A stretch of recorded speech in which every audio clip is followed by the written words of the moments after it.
everybody. Welcome to our monthly webinar.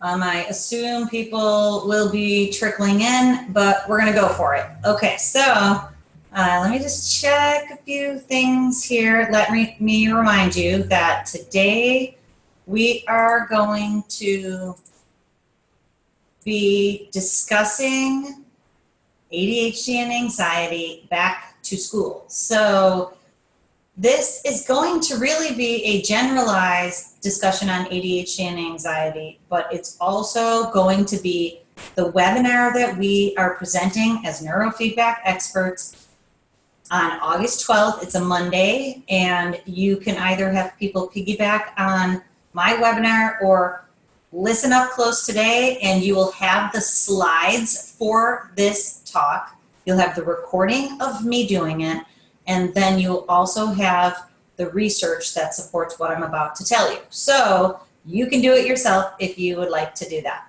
Okay, so without further ado, because this is actually a little longer than most of them, I'm going to share my screen. Hopefully you can see it, and we are going to get rocking and rolling. So we're talking about back to school with ADHD and anxiety, how to make this the best year ever.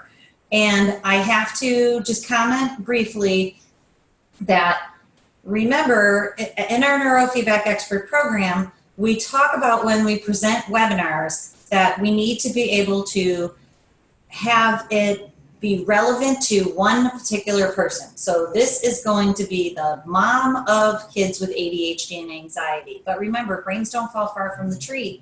So this will also be relevant to the parents also.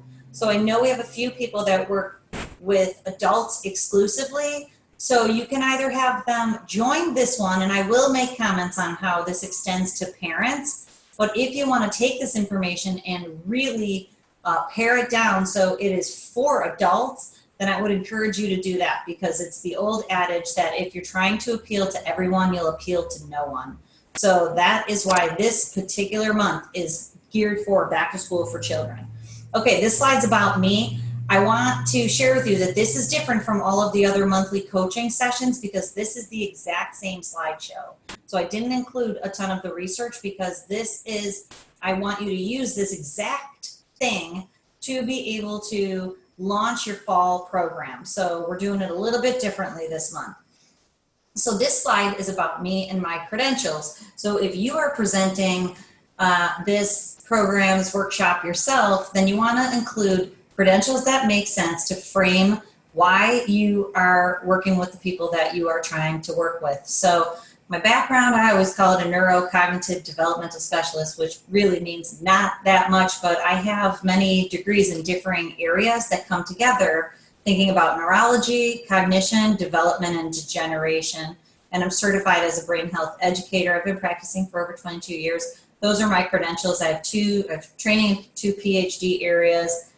What I like people to know is that I've always studied, and what I care about is cognition, and my first PhD is in cognitive and communication development disorders and degeneration. The second is in cognitive science, looking at brain, mind, body connection. I have a master's in educational leadership, so when it comes to kids with ADHD and anxiety, I've worked with school systems for a very long time, helping kids in the classroom so it becomes relevant. Some of the information I'm going to tell you here also. I have another master's in communication disorders and science. I started as a speech language pathologist, and my life training is that I have 5.5 children. So I have 5 kids myself, and my stepson calls me bonus mom, which I like. So, you know, I've lived a lot of life with children also. So, okay, so what are we talking about with back to school with ADHD and anxiety?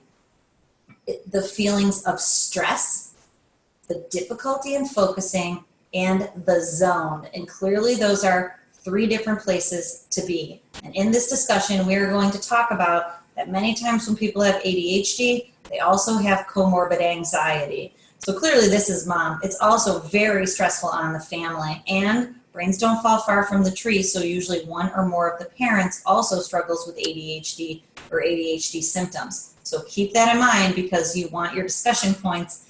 Once people come in after this webinar, hopefully you'll have people coming into your office for brain maps or consultations, you also want to use the information in this webinar to touch on the points that are important to them.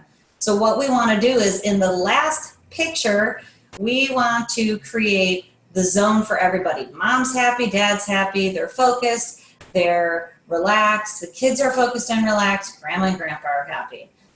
You know, we want happy campers all across the board here. Okay, I'm just checking one thing and we're gonna keep going. So many patients and people, I had this discussion yesterday actually with a researcher from the University of North Carolina at Chapel Hill.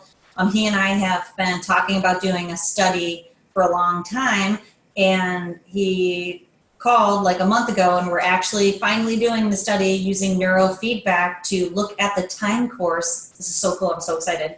The time course of changes in the brain within and across sessions. So looking at that, how those changes happen, super cool.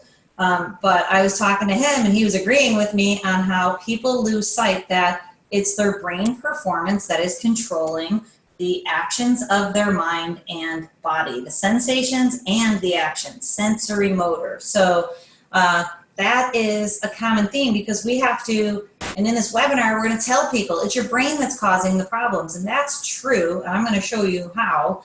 But we want to remind them that what we're talking about is neurophysiology, the way that your brain is working and how we can push that brain to work better using neuroplasticity. Two main things we're going to talk about: brain energy or brain speeds, and areas of the brain and their jobs or their skills and abilities that they control. So here we are looking at EEG across 1 second is what this is, and it's electrical energy in the brain. So our bodies are electromagnetic, and when we are talking about brain speeds, we're literally talking about how fast the electricity in a person's brain is running. And it looks like this in what's called a brain wave, and you can see the wave going across the screen here. It's actually broken down into different bandwidths, which we call brain waves. And most people know I don't really use the word brain waves too often, but I wanted to include it for those people who do. So we're going to touch upon it real quick. These are the 5 main brain waves that people use throughout their day and their life. And we'll start at the bottom. You can see how that one's really loose. And what it means is it's 1 to 3 cycles per second. Here it's listed as 0.5 to 3, and a lot of times we think of it as 1 to 4 cycles per second. And a cycle literally is how fast the electricity is pumping in your brain. Here you can see with this really loose wave, that electricity is going slow. That is the speed that keeps us asleep. Then when we go up 1, that speed's called delta. When we go up 1 speed, that's called theta, and it's between 4 and 7 cycles per second, a little bit faster. You can see that wave is tighter, and you can see those peaks are up and down a little bit more. This is the speed that makes you feel groggy and drowsy. Going up 1 speed is a little bit faster, even a little bit tighter in that wave. That is called alpha. It's between 8 and 12 cycles per second, and I always think of it as calm. It's couch mode. So for the average person, and again, we're not going to be talking about average people as we talk about people who struggle with ADHD and anxiety, but for the average person, if you're living your busy life and you sit on the couch for a minute and you finally just relax and you're not doing anything, maybe you're having a cup of tea and you're just chilling, you're not thinking, so you're not stressed out, you're not actively thinking, so you're not really engaged, you're mostly using alpha calm mode. Okay, we go up 1 more speed, and you can see that these waves are a little tighter. They're pumping a little bit faster, between 13 and 30, it's listed here. This is the speed that we use when we are engaged and focused. So alpha's calm, and low beta, the lower version of this, is focus. When we go up a little bit more, when we get really fast, we might be into gamma waves, but we can be in high beta. High beta creates stress and anxiety, overdrive, intense thinking. This causes pain, it causes headaches. This is great if you're intensely thinking for just a little while. If you're stuck here, it creates anxiety and stress. So these are the brain waves, and they're the speeds that our brain uses. what you can see here is this is an example of circadian rhythms. And the takeaway that I want you to have, even though it's not listed around the clock, the idea is that across our day and our life, across the clock, our brains get in and out of these speeds at different times depending upon the state that we need to create in our life. And again, that's if our brain is working optimally. So we want to be able to get into delta at nighttime when we're sleeping. We will feel groggy as we're waking up. Then we'll feel calm as we're eating our breakfast. Then we'll feel focused as we're at school and work. Then we might feel stressed out if we're late for a class or we have to get an assignment done. But once that assignment is done, then we can feel calm and relaxed again. And our brain comes back down from that speed. That is going to be different. Circadian rhythms are not working well for people with ADHD and anxiety. And we're going to dig into that in a minute. But that's brain speeds. Now we want to talk about brain areas. This is an international system. It's called the 10-20 system. It is used by brain professionals to be able to communicate with each other and with their clients or patients on what is happening within a particular area of the brain. And when we talk about what is happening, what we mean is how that area of the brain is using speed. So, for example, on this diagram, you can see that this area, F3, is for attention. The area in the middle is for executive function and planning. We have working memory in this frontal lobe. Impulse control and judgment are over here on the right-hand side. Sensory motor cortex across the midbrain. We have cognitive processing in the back. The left hemisphere is more verbal and language oriented. The right side in the back is more for mathematical processing. We have visual processing in the way back. We have auditory processing and emotional regulation in the areas on the side. So brains have areas, areas have jobs that control skills and abilities, and we're going to dig in. We're going to look at how that impacts ADHD and anxiety. Now, I will tell you, most people who come in to my office at Leigh Brain and Spine, they have very global patterns. So the examples I'm going to show you today are global patterns that create ADHD and anxiety. And I'm going to explain it in easy terminology so that you can get used to explaining it to your patients and clients in this way because it's very successful. What we want people to know is QEEG is available now. It is non-intrusive. It doesn't do a thing to you. It's highly accurate. There's literally no tech that I think is more accurate than a brain map. It's completely awesome. I've remapped people 1 minute later, exact same brain map. Families have very consistently similar brain maps. It's very, very cool. So what it does is it measures the electrical energy in the brain and it uses a logarithm.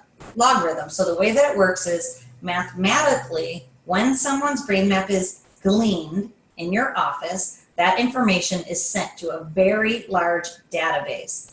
This database has brains of every age in it. And actually there's more and more brains every day. But what happens is then your patient's brain pattern or how each area is using speed is then compared to the optimal pattern for their age and gender. And gender's been found not to be that strong of a marker yet, but you would imagine we'll probably find differences. But the person's brain map is compared to age-matched peers. And then it comes back to you with the colors. What the colors tell you is how far off from optimal for their age that person's brain is performing. And we're going to dig in just a little bit in the map examples in just a second. Okay, so it is available, it doesn't do a thing to you, and it shows you exactly what you want to know about your brain's performance pattern. So since we've peeked at the brain waves, I just wanted to show what an optimal brain map would look like across all brain areas. And down the left-hand column of this graph, you can see every area of the brain is listed. What you're looking for is you can see, not that you need to read raw data, but just to get the gist of where the green is coming from. When we see all of these lines being very congruent, they're all basically in the middle during a resting state EEG, which means the brain is usually using mostly alpha and low beta. It's not loosening up at all in any of these areas. If it loosened up and we hardly saw any cycles in the wave, what would that be? That would be too much use of delta and theta, and that'd be a marker of ADHD, which we're going to look at in just a second. If these waves were really tight and had a ton more peaks, that would be excessive use of high beta because the waves are really, really fast.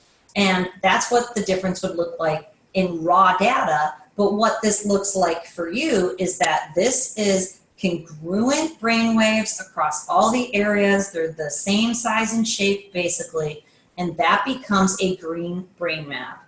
And like I've explained to you, I just use pictures off the internet because if you Google QEEG ADHD, you're going to find an example like this. We want to create congruency. And of course, you can use your own maps depending upon the system that you use. But anyway, the idea is that green is good, the green zone. And actually, my system, it's gray when things are fine, but the idea, it still holds true. So we see that 0 is optimal performance, and this is how you will gauge your all systems work the same. In this example, when we have to lime green, to yellow, to orange, to red, that's 0, 1 to 2 to 3 levels too high. Then we have light blue to dark blue, that's 1 to 3 levels too low of a speed. Okay, so then this is what a typical or an optimal or a peak performance brain pattern looks like. And yes, you're right, there barely is any brains that look like this these days. What it means is when someone's in the green zone, they are able to attain calm focus. They're in the zone. That's what the zone is. It means that your brain is relaxed, it's calm, it's focused, it's not existing out here in the extremes. So the way I talk to patients in the office is that our jobs as neurofeedback experts is to bump up the production of calm and focused speed in the middle for just about everybody we work with. And of course, there's some exceptions, but the rule of thumb is most people need an increase in alpha, SMR, and low beta. And what they need a decrease in is delta and theta out here at the extremes of slowness, and a decrease in high beta out here in the extremes of extra fastness. So we want to bump up that green and we want to decrease the reds out here in the extremes. And definitely for ADHD and anxiety, that's what we're doing. So what that will do is it avoids fatigue, it avoids distraction, it avoids situational anxiety and a racing mind, which is what we want to provide for people with ADHD and anxiety. The example I use, and again, you can find lots of these that look just like this online, is one of excessive theta. So now you can see using our Likert scale that our standard deviations, our z-scores they're called, that theta sometimes, and there's been 6 types of ADHD identified, just depending upon which area of the brain is impacted. But when we see a global pattern across all brain areas, this is a person who is struggling with significant ADHD symptoms. Because what I was originally going to say is sometimes just the frontal lobe is implicated in this pattern where the frontal lobe is orange and red and the rest is more towards the green. But we can have ADHD that also exists out here in the temporal regions and those that exist back in the parietal lobe, and it just is a matter of what symptoms are created most strongly for the person. So then we can see in this example, delta and theta are green. They're running close to optimally. Beta is running too low. So this is a very classic ADHD pattern of too much theta, 3 times too much theta. And in this example, it's 1 to 2 levels too low of beta. And the biomarker for ADHD is a 3 to 1 theta to beta ratio, too much theta to beta. So in this case, we actually have 3 levels too much of theta and 1 level too low of beta, which makes it a 4 to 1 ratio. So hopefully you're with me because that is what we are assessing. We want to see, is the person's brain using too much theta? Is there low production of beta? But, and this is a big but, in most of the brain maps that I see, there is comorbid anxiety. So that low beta does not exist. What it ends up being is a combination of the next pattern I'm going to show you, theta and too much high beta and beta. And this makes sense when you talk to a person if they have ADHD and anxiety, and if the medication, stimulant medication, which speeds up theta for the day, if that makes them feel more anxious, it's because they're already producing too much high beta. Okay, so here is an example of an anxiety brain functioning pattern. And we see here delta, theta, and alpha are all green. Excuse me, beta and high beta have excessive production, too much beta and high beta. So if you use a system that has the NewMind mapping system, which many people on the webinar today do, it's just different in the way that it looks, and it should be very easy for you to be congruent in thinking in that whatever areas are red or yellow, that is going to be the areas that are producing too much beta and high beta. And then of course, if we see that in the circles over by theta, those are the areas that are producing too much theta. So it looks just like this, it's just a tiny bit different format. So an ADHD brain pattern is created by too much theta. An anxiety brain pattern is created by too much beta and high beta. And again, I'll tell you, a lot of times when people come in, every single speed is red and yellow. And their brain is, I call it an overactive brain pattern. Their brain is just cranking away and producing everything. And again, just thinking about it logically, we know these are all different bandwidths of that one neural pathway. So what happens is if there's lots of theta, it will pull delta and alpha up also. If there's lots of high beta and beta, it will pull up alpha too.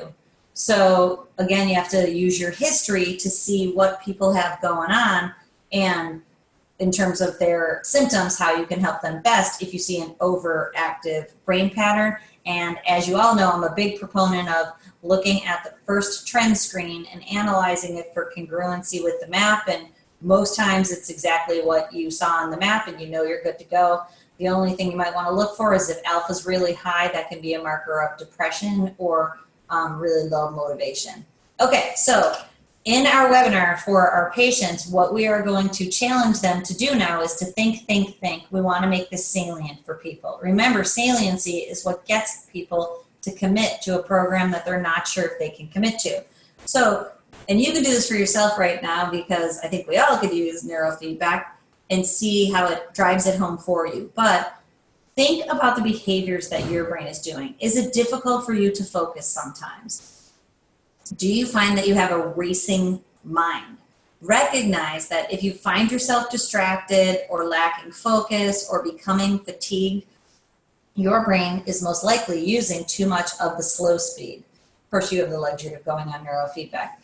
Then if you're feeling stressed or if you're feeling anxious, even if you just feel your mind constantly thinking, and I think for most people really not so far out on the spectrum, constant thoughts are a marker of high beta, and not being able to turn that ticker tape of thoughts off or even to slow it down. Rumination, having thoughts pop into your mind when you're just driving in your car or you're doing something else.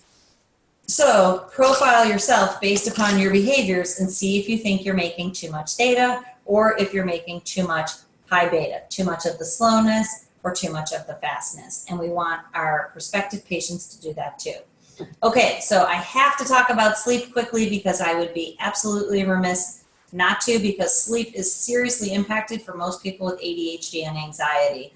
This is just a picture that I am going to use to show you how the sleep cycle works. So 5 times basically across the night, your brain is slowing down and speeding up. And that is shown here by those peaks where your brain is going fast at the initiation of sleep, and then an hour in, it's going very slow as it gets. Then it's going to speed back up, and REM sleep is actually up here at the top, it's indicated. Then your brain is going to slow back down, going to speed back up, slow back down. The point about that, and you can see how it's actually going up on an upward trend. The point about that is, especially, I'll start with people with ADHD. People with ADHD, their brain is producing a lot of theta and delta, but many of them are self-stimulating their nervous system either through their actions all day long or with their mind, hence the high beta, the thoughts, which create the anxiety. So depending on what their brain is doing, their sleep would be impacted differently.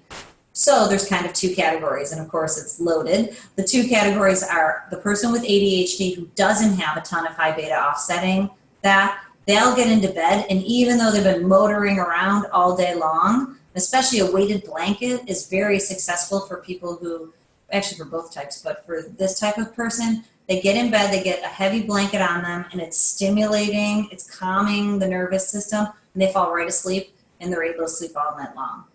But if there's an anxiety piece, and for people who just struggle with anxiety, what will happen is as their brain speeds up these multiple times throughout the night, their brain will grab high beta because it's never gone down enough to allow the brain to kick into delta and theta fully for sleep.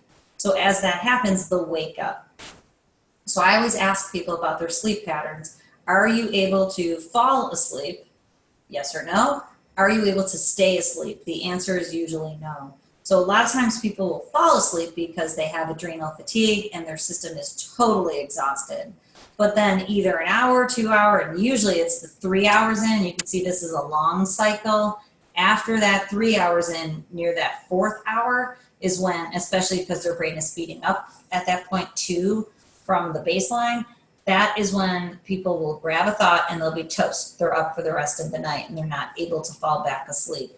So there's techniques for helping the person to be able to avoid using high beta, and that's a discussion for a different day, but just one really quick one, if you wanted to encourage people to do it, is a body scan or following their breath or just good old-fashioned counting sheep. Because if you're focusing on your breath and you just, in your mind, you say to yourself, in, out.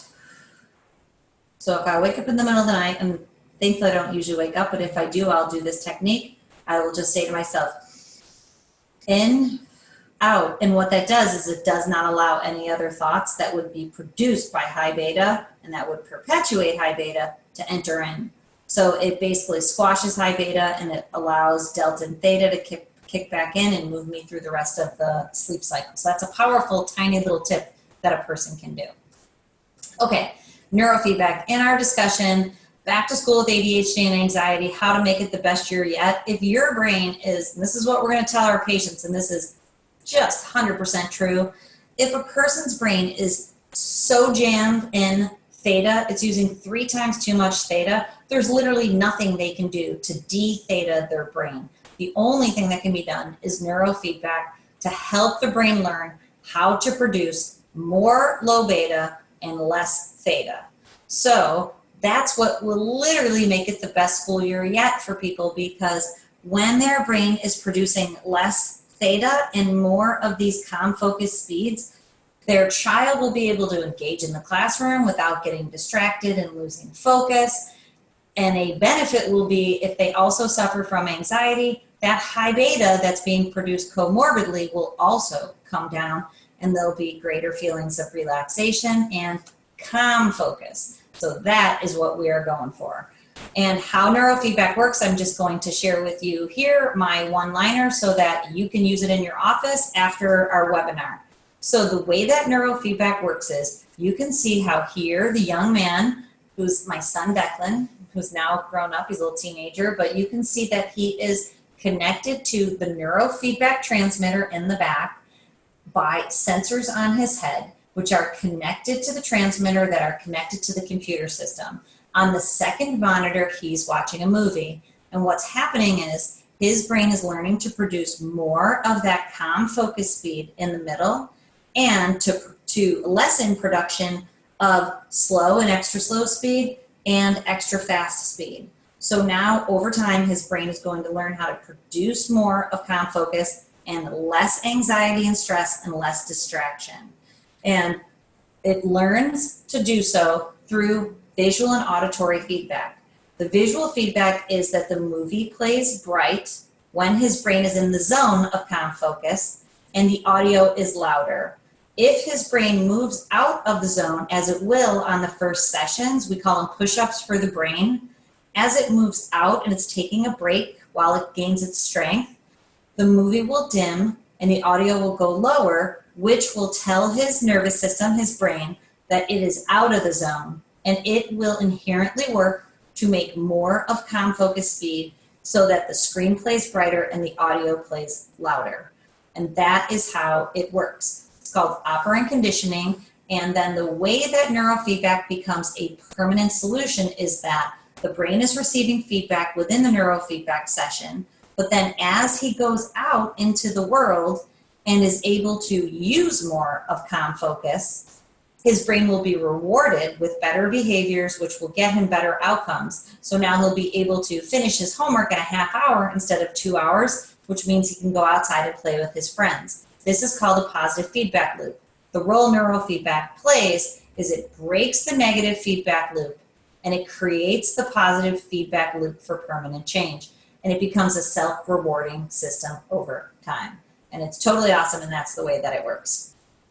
Okay, so it's based on, I told you it's called operant conditioning. It's based on classical conditioning, which is Pavlov's dog. Many people know that Pavlov, 110 years ago, rang a bell and his dog salivated in the presence of food, took the food away, it still salivated. And I like the cartoon to the right where it says, watch what I can make Pavlov do. As soon as I drool, he'll smile and write in his little book. How true, right? Where Pavlov thinks he's training the dogs, and the whole process of classical conditioning is training Pavlov to write in his book. That's pretty funny, it cracks me up. So the operant conditioning takes it one step further to all that real live world positive reward that's going to happen and keep locking in the new, better brain pattern. It's called Hebb's Law. It's neuroplasticity. It's totally awesome. So it creates a feedback loop. So the person trains in the office, gets real-time information on what their brain is doing. They get feedback from the computer, and then the positive feedback loop is instilled, and they go out into the world and get the real world rewards. So neuroplasticity. There is still a lot of research and a lot of controversy over the brain's changeability. And the reason that I'm here today talking about kids and that back to school is the time to do it is that neuroplasticity is brain changeability. And so far the science is showing that younger brains are more plastic. So it used to be, and it still is to a certain extent, that the critical period of development for ease of learning, hence neuroplasticity's effectiveness or efficacy, was highest at age 12. And so you can kind of see that here, that during the 12 and the teen years, and we know now that for young women it's up to age 25, for men it's up to age 28, before we see a real strong decline. Even though the critical period of development is up to age 12, we still have strong neuroplasticity up to the age of 28, and then it starts to go down on the strong decline. And we have tons of adults who brains change all the time in the office, but kids' brains do change faster right now. So it's proven by science, our brains have the ability to change. We just have to push them to do it. And that's exactly what neurofeedback does. It gives the brain exactly what it needs, the appropriate feedback to be able to teach itself and to learn to produce more calm focus and less speed for distraction and anxiety. And it can do it across the entire lifespan. It never goes down to zero. So I always talk about my oldest patient in the office is 87 years old and his brain is changing all the time. So this is what we need to do for people. Okay, so the idea is with neurofeedback, we want our patients to know that when they come in and we see these different patterns, and this is an example of hot spots of high and low magnitude. After neurofeedback, those changes will take place and the brain's performance pattern will literally actually change and those hotspots will no longer be there. Okay, so I always like to give people takeaways in our patient webinars. Here's 3 main things that people can do today to be able to start nudging the neuroplasticity that they want to see happen. And when people join us for care for neurofeedback, these are powerful tools in combination with the neurofeedback program. So I teach people this all the time in the office, but to try to do this by yourself without using neurofeedback to shift the brain out of its current performance pattern into a better one, it'll take the edge off a little and definitely make you feel like you're using some skills, but to really have these strategies work, Neurofeedback is the first line of defense, and then we add self-regulation techniques. Now, just follow my logic for a second. These are self-regulation techniques. So what it means is you're using your behaviors to try to rewire your brain, and it's a two-way street, so it absolutely works, but many times it's a very slow road and it never gets you where you want to be able to go, because it's self-regulation to try to change neurological regulation. What we do with neurofeedback is we change neurological regulation fairly easily using neurofeedback.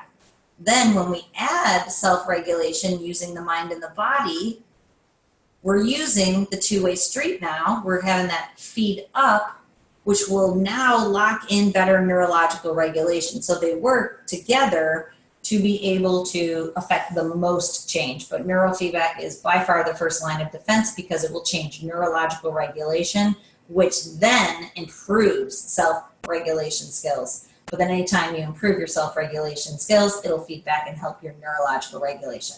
So hopefully you're following me there and you understand that.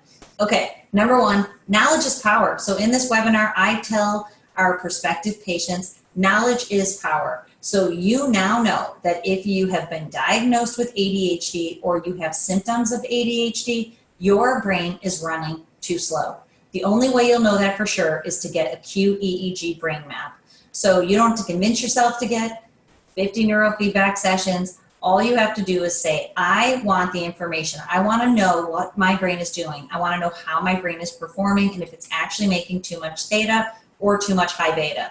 If you struggle with significant chronic distraction and difficulty focusing, working memory, executive function skills of planning and organization, cognitive processing, anything like that, you most likely are making too much theta. And a brain map would be a great tool to see for sure.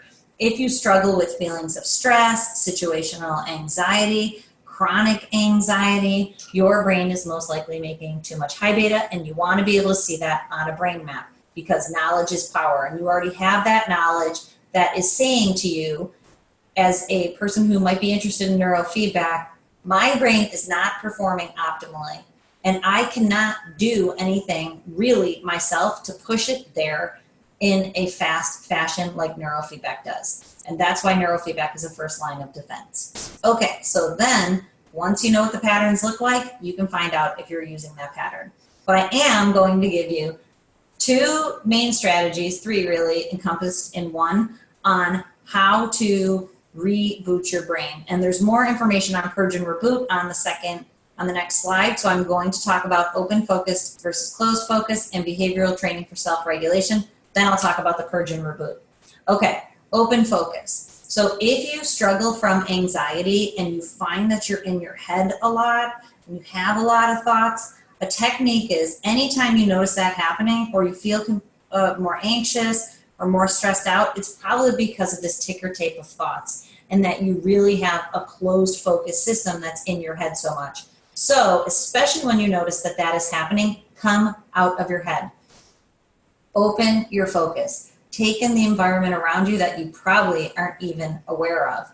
And I've seen a few people do it in just the last couple days where someone else is talking with them and they're so in their head that they are not even listening. They're just behind the other person, not taking in at all what the person is saying to them. Come out of your head, notice the people around you, notice the birds, notice the trees. Do it when you find yourself in your head a lot, and do it on the hour. So you've probably heard me say before that I have my iWatch. It taps me every hour to stand up. When it taps me, technology is so cool. When it taps me, if I can't stand up, if I'm too busy, I will come out of my head for 30 seconds. I'll look around, I'll take my gaze away, I'll stop thinking about the thing that I was thinking about, which is producing beta or possibly high beta, come out of my head, and then I'll go back to it. What that does is it helps your high beta production not go like this across your day, but go like this, and that'll help your cause long term. Okay, now, if you're the person who struggles with ADHD symptoms and you find that you have difficulty gaining closed focus, then you need to practice doing that. So if you are distracted or aloof or lacking focus, you have to push yourself to focus for longer and longer time frames. A good way to do this is you can make it fun and easy by picking something you like to think about and then working up to things you don't like to think about. So let's say if you're totally into Star Wars, you could read a Star Wars book or article and just do that for 5 to 7 minutes. Then work your way up to doing your calculus homework for 5 to 7 minutes, something you might be less interested in. But teaching your brain to practice the art and science of closed focus for longer and longer time frames. And now that you know, when you have too much open focus creates distraction and ADHD symptoms. So the way to try to reboot and rewire your brain by yourself is to teach your brain to close its focus more and more and more. And when I work with people, I use a technique called scaffolding, which I've already just told you. First you do it for 3 minutes, then you build yourself up to 5 minutes, you build yourself up to 7 minutes, and you go from there. Okay, behavioral training for self-regulation. Now, back in the day when I was young, I am more of a milieu teacher, meaning I like to teach from the environment.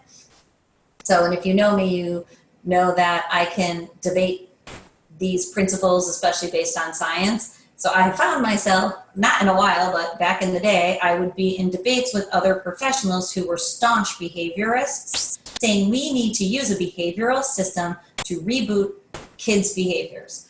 And I would say we need to use an environmental approach to be able to reboot kids' behaviors. But my environmental approach is behavioral. It's just buried in there. It's not so screaming in your face that it's boring and it's harsh and it's got edges on it. Mine has soft edges, but it's totally behavioral. And of course, it's all backed by science. So the ABCs of behavioral training is an antecedent and a behavior equals a consequence. And this is not my thought. I'm just the messenger on it. This is a whole school of thought, and I'm bringing it to you so you can think about it and how our patients can use this as a takeaway from the webinar and something that you can reiterate to them. So especially as you're using neurofeedback, these tools work so much better in combination with neurofeedback. The way that we do it in the office is we get enough sessions in so the person's brain shifts by itself using neurofeedback. Then we tell them to use these strategies to keep them going.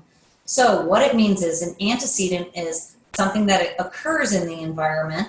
Then we need to I'm going to give you an example in a second. We need to set up a very concrete behavior that is expected from the person. If they meet that expectation, they get a desirable consequence, which is a reward. So you can clearly see already this includes just feedback and the feedback loop.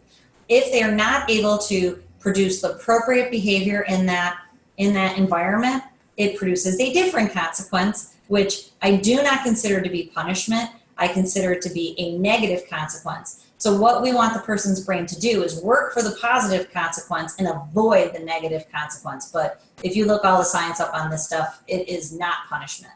So the way that it works is, and I just had this conversation with a mom, so I may end up using the example, is that her son will not allow her to apply sunscreen when they're at the pool.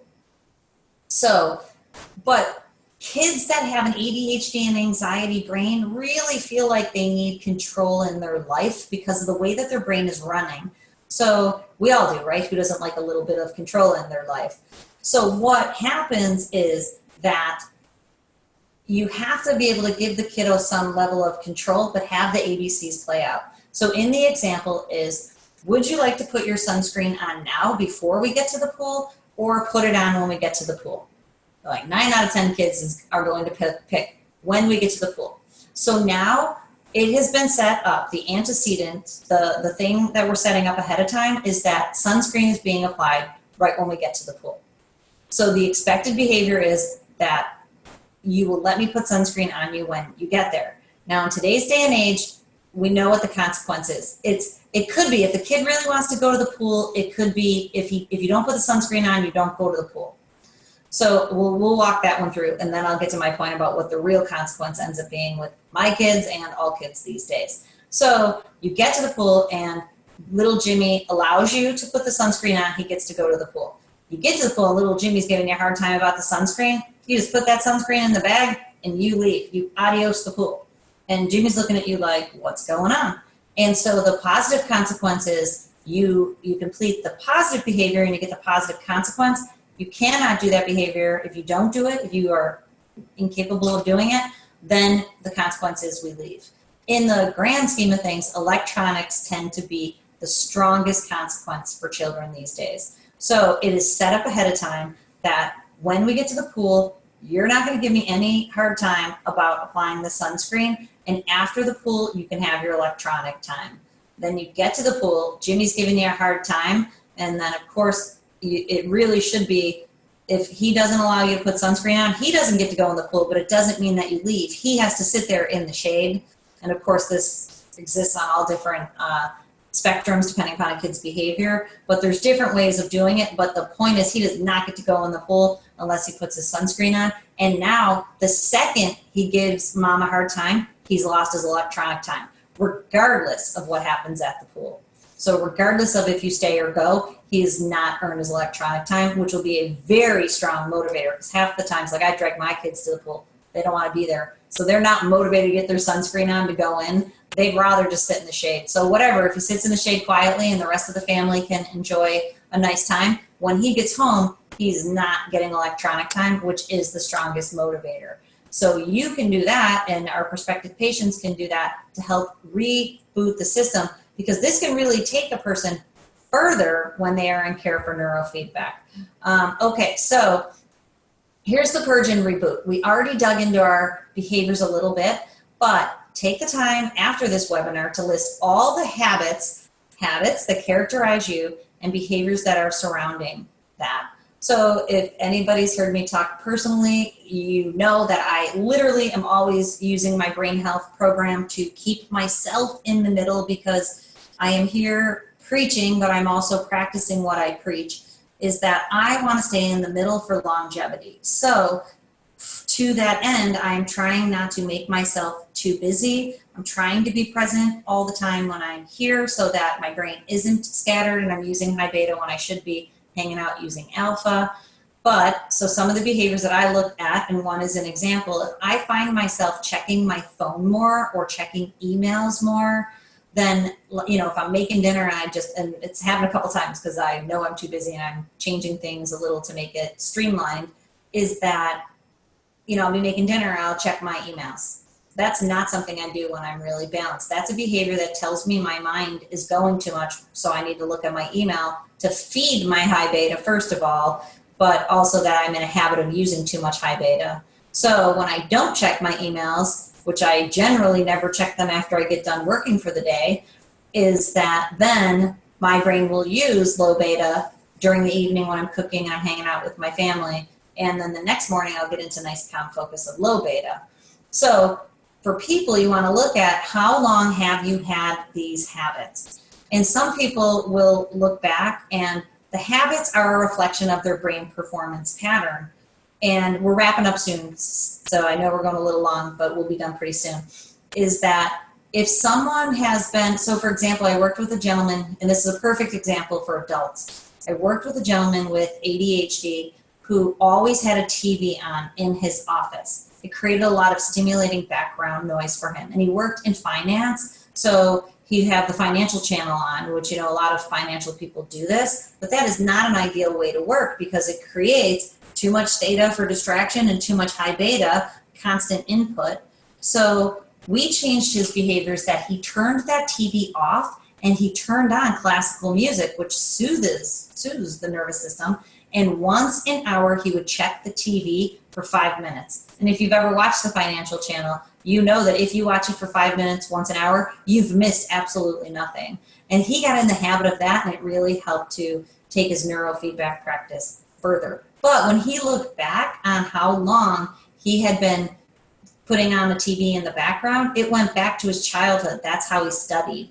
So now as we improved his brain pattern, he was able to improve these habits, but it was a lifelong habit of self-stimulation. It blew his doors off when he realized that that was a self-stim behavior that he was doing to offset the theta production, and that he'd been doing it his whole life long. and that then he's increased his anxiety through high beta production, and it was pretty wild. He had a couple other really interesting just habits to offset theta production. So especially when people with anxiety and ADHD break down a lot of their habits and their behaviors, they'll see that they actually are serving a reason for the nervous system. So you want to know how often you do them. The more you do them, the more it actually is probably serving the nervous system. And think, what is the need or the purpose that this is serving? And here's the whole point. The Persian Reboot, which I made it up, is that once you know what behaviors you have, you need to purge the need in the system and then reboot the system to no longer have that need. So the purge serves the need, and the reboot guides the brain into a new, better performance pattern. But again, if you did this alone without neurofeedback, it could be tricky, and we want to set ourselves up for constant success of the small wins. So, for example, talking excessively. So if you know someone, or maybe you are someone who just talks excessively, and honestly, I talk when I'm on things like this, but I do a lot less talking than when I was younger. I talked twice as much and twice as fast, believe it or not. One of my professors mocked me. My maiden name is Ward. So when I introduced myself to the class, I said, Trish Ward, so fast that he said, God bless you. Of course, like 150 people as an undergrad, 150 people burst out laughing. But talking excessively is either a product of too much high beta for people who struggle with anxiety, or it could be self-stimulation to the nervous system for those who struggle with ADHD symptoms. So especially once you know what your brain is doing, you know which need that is serving. But in the meantime, if you have stronger ADHD symptoms, it's possibly offsetting. Many times, fast, rapid, excessive talking is a product of high beta. And I'm totally a high beta. I run the risk of running high beta. Thank God my high beta has been in a beautiful spot for years and years and years, thanks to, every once in a while neurofeedback and these practices. But someone who runs hot, excessive high beta, that will be an example. So what that person could do is, and this is an example using reading, but you could practice just not talking. That's very difficult though. So not talking, but doing something that is quiet might be an easier, talking about scaffolding. So it might be easier to go to, the cafe where you know people, and instead of chatting everybody up, read a book. Or in waiting rooms is another example. So if typically you go to a waiting room and you'll just chat everybody up the whole time, instead this time, read for longer and longer time frames and chat with people less, teaching your system to not need to do that because of maybe sitting in a waiting room produces a little bit more anxiety for you, or you're stimulating your nervous system. And I already gave you the example of checking emails. And, my email checking is on the very low end, where we work with people who literally cannot get off their phones ever. And if you're one of those people, then there's ways, and especially staying off your phone 2 hours, not checking anything on your phone 2 hours before you go to bed. That helps bring high beta down. Your brain cycles through that sleep cycle better. And you think of the purge and the reboot. You want to purge the need to do it, and then you will soon feel no longer such a great need to do it. And then you're rebooting your system. Okay, so we've got a joke at the end of this webinar. Again, this is the patient webinar. How does one brain say goodbye to another brain? With a brainwave. Okay, I know that might not be that funny, but hopefully y'all can appreciate it as an inside joke. And then run, don't walk to your neurofeedback expert, and anybody who's on the webinar for me, will invite them to go to my Leigh, Brain, and Spine website, and that could also work for people who are here for you all, or at my website at Dr. Trish Leigh. Okay, before we wrap up, anybody have any questions? Because I don't think there's any questions in the Q&A. So you will have these slides. You will have this recording so that you can remember some of the key points to use in your consultation or in your brain map. Oh, one thing I did want to tell you, which I can share my screen to show you, that it will be in, and hopefully I'm probably going to have to go back to my screen share.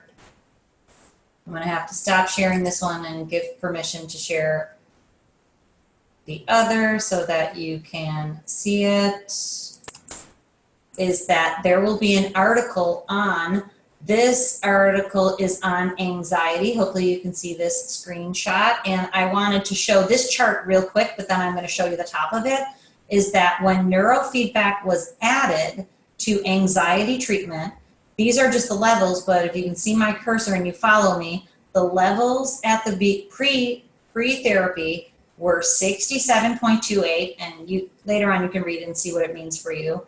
Within therapy was 55, and post-therapy was 44. And this is opposed to having just typical types of treatment, which the levels were 63, 60, and 58. And what this study shows is that and they break down the difference between neurofeedback and biofeedback for mood and anxiety disorders, that there is clinical effectiveness when we add neurofeedback to traditional types of therapies. Totally awesome. Then secondly, there's going to be an article, a new meta-analysis on ADHD. You know how much I love meta-analyses on neurofeedback for ADHD. And this is pretty cool. And I'm thinking about including more ideas on home neurofeedback for frequency, because this new study, which is from, let's see, let me just go up, 2019. It's February 2019 it was produced. It says it right up there in psychiatry. It shows, and you can read the whole thing, you'll have it, is that having more intensive treatment up front, which you know in our neurofeedback expert program, we're about intensive treatment up front, but then scaling it down across time. So that totally made sense for me too. And not treatment duration. So, you know, I've always said you can't just do 20 sessions and be done, but looking at what this showed is that parents saw a greater effect change than high quality system is one of the important factors for efficacy. So that's pretty cool. But what it shows is that neurofeedback is a powerful tool for people with ADHD, basically. So, and it's another new study, because we want to keep showing people new studies to build upon all the old ones that we know exist. But that is pretty cool. Okay, so question about the templates. The templates for the postcards, posters, and landing page they will be in the course also. So what Christina is doing is we're going to put right into the Neurofeedback Expert course a module on the fall launch to make it easy for you all just to find these materials in one place. So I will tell you, over the next 3 months, we're going to be this is what I was talking about, streamlining my life, but also making it easier, streamlining it for your life too, hopefully. There will be a module called Fall Launch. In there will be this PowerPoint, will be these studies, will be the poster, will be the postcards, will be the text for the Eventbrite, and they'll all be in there by the end of the day. So that's pretty cool. And the video of this. I have to wait for the video to come back from being processed, but that'll be in there also. And it'll be in the main Neurofeedback Expert program in a module called Launches, Fall Launch. And hopefully that will help out. So just to apprise you of the changes that'll be coming is that this webinar is technically for the group coaching clients. So what we're going to do is phase that out in the next 2 months, so that then we can, and all of you are in group coaching right now, so it's 6 one, half dozen the other right now. We're going to phase out the group coaching and have the launches be in the main course as an addition that was not there, just putting it there, and then phase out group coaching, and it should streamline monthly group coaching. And then for everybody who I'm privately coaching, they'll have other benefits. Okay, so that can be expected by the end of the day. Okay, hopefully this helps you, and get marketing that with the materials that you'll have today. Look over the PowerPoints, and let's rock it out for the fall launch. And when you put your event on Eventbrite, then you can boost it on Facebook. You can just put it on Facebook and then follow the directions in the Neurofeedback Expert expressly on marketing to boost that event on Facebook for a very reasonable price to be able to get people to sign up for the webinar, whether it's mine or yours. Or if you're doing an in-office talk, they can sign up for your in-office talk via Facebook, creating community awareness at a very low price point, and it will be very powerful for you. Okay, I hope you all have an awesome day, and those materials will be there for you. It'll make it nice and easy. I'm going to do it right now and have Christina do it right now so that it's there for you, and let's get rocking and rolling. Okay, have a great day. Thanks.